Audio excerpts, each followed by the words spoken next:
Hello children, once again I welcome you all in my English classes. I am Srimati Manisha Srivastav, उच्च माध्यमिक शिक्षक from Government Higher Secondary School Guraiya, District Chhindwara. Today we are going to learn a story from your supplementary reader book Snapshots. Class 11th, lesson number 3, Ranga's Marriage.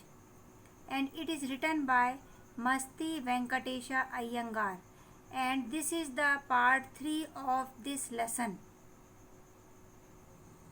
Here you are seeing the cover page of your supplementary reader book Snapshots. Both the books are of NCERT book and contain the same material. तो बच्चों, अभी तक हमने इस story में पढ़ा कि कोसाहल्ली गांव जो उस समय जब ये कहानी लिखी गई थी दक्षिण भारत के मैसूर राज्य में था। वह जो लेखक है वो कहानी का वर्णन करता है उस समय की जब वो 10 वर्ष पहले घटना घटी थी। उस समय गांव में ऐसे बहुत ज़्यादा लोग नहीं थे जिन्हें अंग्रेजी आती हो, ना ही वे कन्नड़ बोलते समय अंग्रेजी शब्दों का इस्तेमाल करते थे बीच बीच में।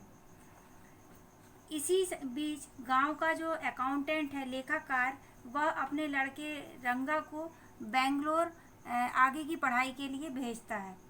और ये बहुत बड़ा, यानी उसने डेयरिंग किया था कि अपने बच्चे को बेंगलोर भेजा था पढ़ने के लिए।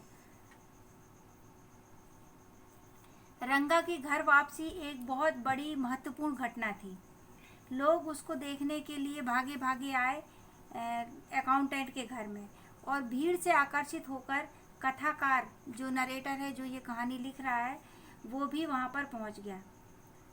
जब बहुत ज़्यादा भीड़ को देखा तो रंगा एक मुस्कुराहट के साथ अपने घर के बाहर आया, और एक बुजुर्ग महिला ने देखा, उसकी छाती पे हाथ रखा और देखा कि वो अभी भी जनेऊ पहना हुआ है। और इस बात से जो महिलाएं वहाँ इकट्ठी हुई थी उन्हें बहुत संतोष हुआ कि रंगा ने अभी तक अपनी जाति को खोया नहीं है और वो अपने धर्म का पालन कर रहा है। रंगा ने लेखक से प्रणाम किया चरण छूकर, तो इससे जो कथाकार है वो बहुत ज़्यादा प्रभावित हुआ, और कथाकार ने जो कहानी सुना रहा है उसने रंगा को आशीर्वाद दिया कि उसकी शीघ्र ही शादी हो जाए। और ये आशीर्वाद देने के बाद कथाकार अपने घर आ जाता है। कुछ दिनों बाद रंगा कथाकार से मिलने उनके घर पहुंचता है। साथ में 2 ऑरेंजेस यानी संतरे उसके हाथ में है, और कुछ थोड़ी बहुत देर रंगा की और कथाकार की बात होती है। और इस बीच कथाकार ये जान जाता है कि जिसे वो एक आइडियल हस्बैंड यानी आदर्श पति समझ रहा था, उसने तो फिलहाल विवाह नहीं करने की ठान रखी है। और यहाँ पर फिर जो लेखक रहता है वो सोचता है अब तो मैं पक्का है इस बच्चे का विवाह करवा कर रहूँगा, और ये बात वो अपने मन ही मन में ठान लेता है। इसके आगे पढ़ते हैं। Rama Rao's niece, a pretty girl of 11, had come to stay with him. Rama Rao की रामा राव की भतीजी, नेफ्यू एंड नीस, नेफ्यू यानी भतीजा होता है और नीस यानी भतीजी, एक बहुत ही खूबसूरत लड़की जो लगभग 11 वर्ष की थी, वो लेखक के यहाँ रहने आई हुई थी। She was from a big town, वो बड़े शहर से थी। So she knew how to play the Veena and the harmonium. अब बड़े शहर की थी तो वहाँ उसने सीखा होगा, और वो जानती थी कि वीणा और हारमोनियम कैसे बजाया जाता है। She also had a sweet voice. उसकी आवाज़ भी बहुत मधुर थी। Both her parents had died and her uncle had brought her home. उसके दोनों माता पिता दोनों ही ख़त्म हो चुके थे, मृत्यु हो गई थी उनकी। and her uncle had brought her home, और उसके अंकल यानी चाचा जी ने उसे अपने घर ले आए थे। Ranga was just the boy for her, and she the most suitable bride for him. Ranga अब द बॉय फॉर हर, रंगा यानी उसी लड़की के लिए था और वो लड़की रंगा के लिए उपयुक्त वधू थी, ब्राइड यानी दुल्हन, वधू. Since I was a frequent visitor to Rama Rao's place, the girl was quite free with me.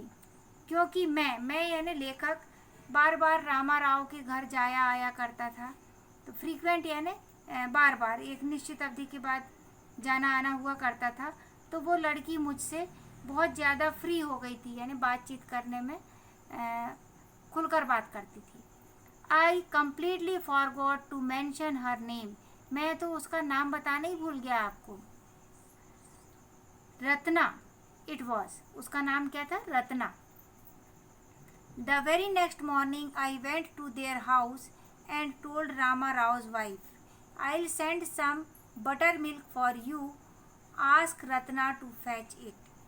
अगली सुबह मैं रामा राव के घर गया और मैंने रामा राव की पत्नी से कहा कि मैं आपके लिए कुछ बटर मिल्क यानी मही, जो छाछ बोलते हैं जिसको, वो भेजूंगा, तो रत्ना से कहिएगा कि वो आकर ले जाए, फैच कर ले यानी ले ले पास से. रत्ना केम, रत्ना आई. It was Friday, so she was wearing a grand sari.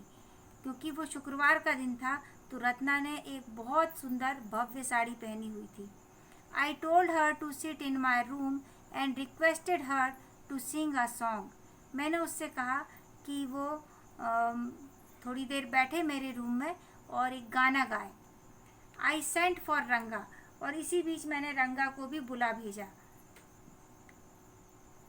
While she was singing the song Krishnamurthy in front of my eyes, जब वो गाना गा रही थी तो गाना कृष्णमूर्ति के ऊपर था, तो मेरे आँखों के सामने भगवान कृष्ण की मूर्ति आ गई थी. रंगा रीच्ड द डोर, रंगा दरवाजे पर पहुंच चुका था. He stopped at the threshold, और दरवाजे पर ही, थ्रेश होल्ड पर, बिल्कुल दरवाजे की चौखट पर ही वो रुक गया.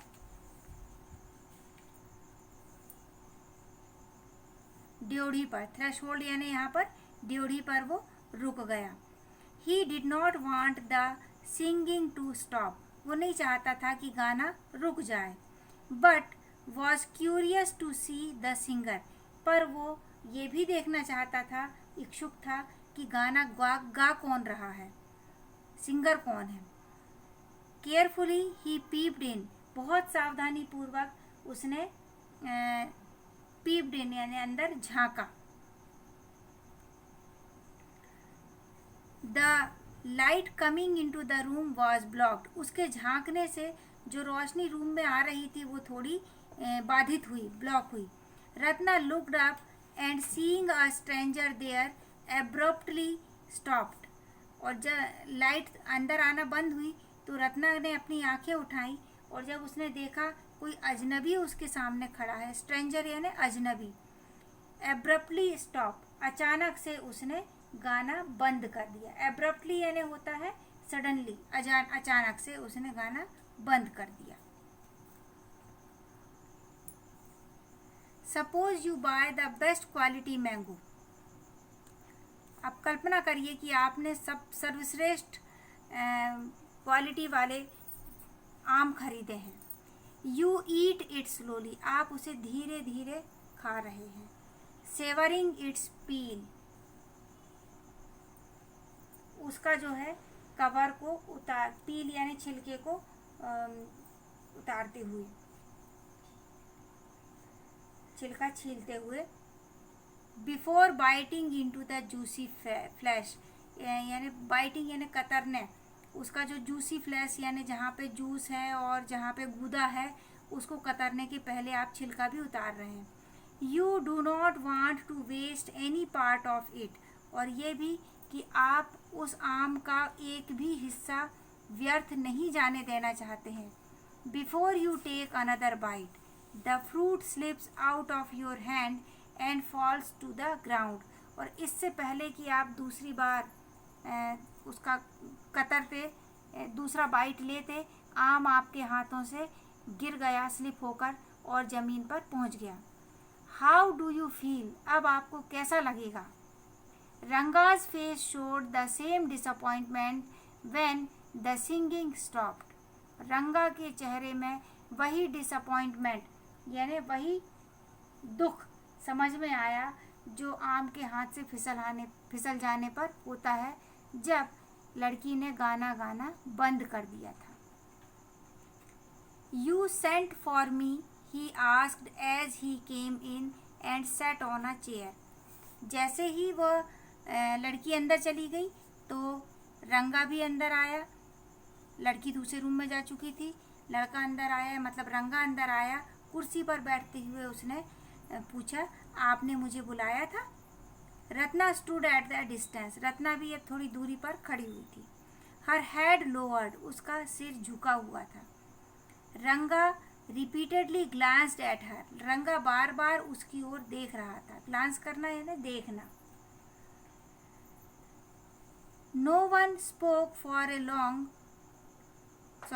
once our eyes met and he looked very embarrassed। एक बार हमारी आंखें मिली, मतलब लेखक ने जान लिया कि रंगा का ध्यान लड़की के ऊपर है, तो रंगा को थोड़ा एम्बेरस्ड फील हुआ। एम्बेरस्ड यानी परेशान सा महसूस हुआ। No one spoke for a long while. कोई भी थोड़ी देर तक, लंबे समय तक चुप नहीं बोला, सब चुप बैठे रहे। It was my coming in that stopped the singing। बोलता है यानी मेरे आने से ही यह गीत गाना बंद हो गया है। Let me leave, अब मुझे जाना चाहिए। Words mere words, शब्द तो सिर्फ शब्द होते हैं। The fellow said he would leave but did not make a move। उस व्यक्ति ने सिर्फ यानी रंगा ने सिर्फ कहा ही था कि अब मुझे चलना चाहिए, लेकिन वो जरा भी मूव नहीं हुआ, जरा भी हिला नहीं, बैठा ही रहा। बोलने के बावजूद कि मुझे चलना चाहिए, वो बैठा ही रहा।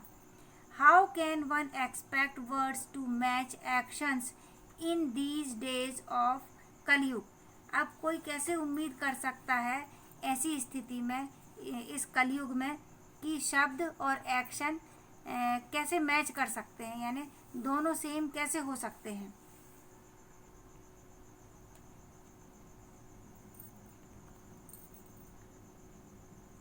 Ratna ran inside overcome by shyness. Ratna अब दौड़ के अंदर चली गई और उसमें थोड़ी शाइनेस यानी थोड़ा सा शर्मिंदगी सी महसूस हुई और वो अंदर चली गई। After a while Ranga asked, who is that girl Swami. थोड़ी देर बाद रंगा ने पूछा, वो लड़की कौन है Swami. Who is that inside, अंदर कौन है। The lion wanted to know, यानी शेर जानना चाह रहा है कि अंदर कौन है। The he goat who had taken shelter in the temple replied. तो द ही गोट यानी बकरा जो शेल्टर लिया हुआ है, शेल्टर यानी शरण लिया हुआ है मंदिर में, उसने बोला, does is matter who I am, क्या इससे फ़र्क पड़ता है कि मैं कौन हूँ। I am a poor animal who has already eaten 9 lions, I have vowed to eat 1 more. यानी इससे मैं वो हूँ जिसने 9 लायंस यानी 9 शेरों को खा चुका हूँ और अब मैं वो यानी प्रतिज्ञा की है कि मैं एक और खाऊंगा। Tell me, are you male or female, मुझे बताओ कि तुम मेल हो या फीमेल हो, मतलब पुरुष हो या स्त्री हो। The lion fled the place in fear it seems, ऐसा लगा शेर ने अब डर के कारण वह स्थान छोड़ दिया, ऐसा महसूस हुआ। Like the he goat he I said, यानी बिल्कुल वैसे ही जैसे बकरा बोलता है, मैंने कहा। What does it matter to either of us who she is? इस बात से हम दोनों में से ही किसी को क्या फ़र्क पड़ता है कि वह कौन है. I am already married and you aren't the marrying kind. ये कि मैं तो पहले से ही शादीशुदा हूँ और तुम शादी करने वाले इंसान हो नहीं, तो इस बात से क्या फ़र्क पड़ता है कि वो लड़की कौन है. देखें, ये बुक में चित्र दिया हुआ है आपके कि रत्ना अंदर चली गई है. जैसे ही रंगा वहाँ पहुँचता है और रामाराव और रंगा की बात लेखक और रंगा की बात होते रहती है. यहाँ हम ये लेखक और ये रंगा को माने. यहाँ बैठकर रत्ना अपना हारमोनियम प्ले कर रही थी और जैसे ही रंगा वहाँ पहुँचता है तो शर्म के कारण, घबराहट के कारण रत्ना अंदर चली जाती है. ये उसी परिस्थिति को दिखाने वाला चित्र आपके सामने दिया हुआ है आपकी बुक में. बहुत ही नेचुरल और इंसिडेंट को आर्टिस्टिक तरीके से बताया गया है. Very hopefully he asked, "She isn't married then?" His voice did not betray his excitement, but I knew it was there.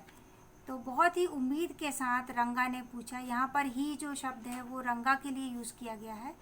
तो इसका मतलब है शी इज़ंट मैरिड देन, मतलब वो उसकी शादी नहीं हुई है अभी. His voice did not betray his excitement. उसकी जो आवाज़ थी रंगा की, वो उसके एक्साइटमेंट को बीट्रे यानी धोखा नहीं दे पा रही थी. उसकी आवाज़ से ही समझ में आ रहा था कि वो बहुत ज़्यादा एक्साइटेड है, जानने का इच्छुक है कि वो शादीशुदा है कि नहीं है. But I knew it was there, पर मैं ये जानता था कि वो एक्साइटमेंट रंगा में है. She was married a year ago.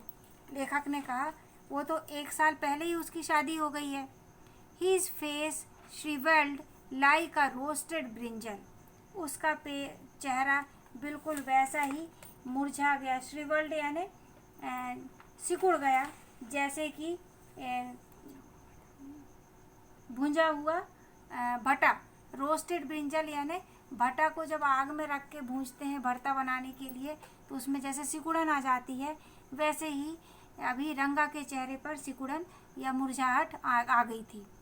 After a while रंगा लेफ्ट सेइंग. थोड़ी देर बाद रंगा चला गया ये कहते हुए, I must go, I have work at home. मुझे जाना ही होगा, मुझे घर में अपने काम हैं.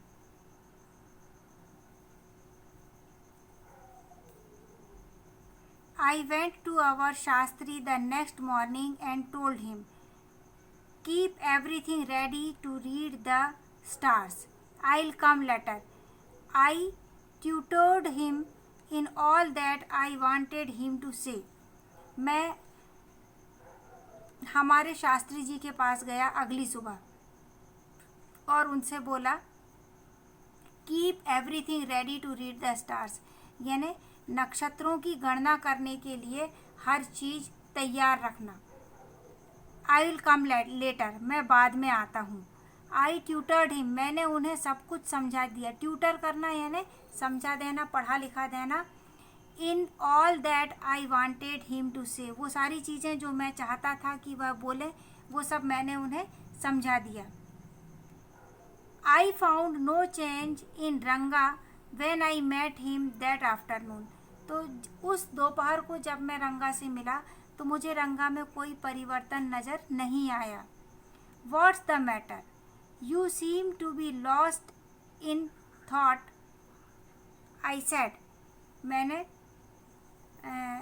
कहा क्या बात है, तुम बुझे हुए से लग रहे हो. आई सेड, ऐसा यानी मैंने उसे बोला. नथिंग्स रॉन्ग बिलीव मी, वो रंगा जवाब देता, नहीं कोई चीज़ गलत नहीं है, मुझ पर विश्वास करिए. Headache, come let's go and see a doctor. Headache यानी सिर दर्द है, आओ चलो एक डॉक्टर के पास चलते हैं. आई हैव नो हेडेक, मुझे कोई सिर दर्द नहीं है. I am my usual self, मैं सामान्य हूँ बिल्कुल. I went through the same thing when the process of choosing a girl for me was going on. मैं अभी उसी प्रोसेस में था जब जैसा मेरे लिए जब लड़की चुनी जा रही थी, उस समय जो प्रोसेस हुई थी, जो विधि की गई थी, वही विधि अभी मैं कर रहा था रंगा के साथ. But I don't think that could be a reason for your present condition. पर मैं ये नहीं सोचता कि तुम्हारी वर्तमान स्थिति के लिए ये कोई कारण है. रंगा स्टेयर्ड एट मी. रंगा अब मुझे घूर रहा था. स्टेयर करना यानी घूरना, बगैर पल के झपकाए लगातार देखना. Stared. Come let's go and see Shastri. आओ चलते हैं और शास्त्री से मिलते हैं. I suggested. मैंने उसे सलाह दी. We will find out whether Guru and Shani are favourable for you और नॉट. तो हम ये पता कर लेंगे कि गुरु और शनि तुम्हारे लिए फेवरेबल यानी तुम्हारे पक्ष में है कि नहीं. रंगा एक्कम्पेनीड मी विदाउट एनी प्रोटेस्ट. रंगा मेरे साथ हो गया बिना किसी विरोध के. यहाँ पे प्रोटेस्ट यानी विरोध करना, एक्कम्पेनीड यानी साथ में होना. As soon as Shastri saw me he exclaimed. जैसे ही शास्त्री ने मुझे देखा, ही एक्सक्लेम्ड, वो विस्मय के साथ बोला, व्हाट अ सरप्राइज. अरे कितने आश्चर्य की बात है. श्यामा यानी लेखक का नाम यहाँ पे क्या है, श्यामा.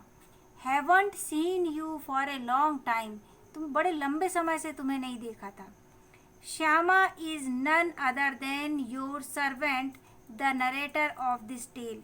यहाँ पर बता दें, श्यामा और कोई नहीं है बल्कि वो सेवक है जो ये कहानी आपको सुना रहा है. टेल यानी कहानी और नरेटर यानी कहानी कहने वाला, नरेट करने वाला, सुनाने वाला.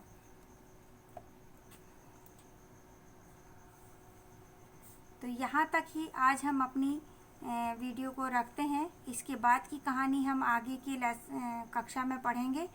तो तब तक आप लेसन को ध्यान से पढ़ लें, इसकी मीनिंग्स लिख लें, और वीडियो यदि पसंद आया हो तो इसे लाइक करें और शेयर करें, और मेरे चैनल को सब्सक्राइब कर लें ताकि मेरे आने वाले वीडियोस का नोटिफिकेशन आपको तुरंत मिल जाए. Thank you. Have a very great day.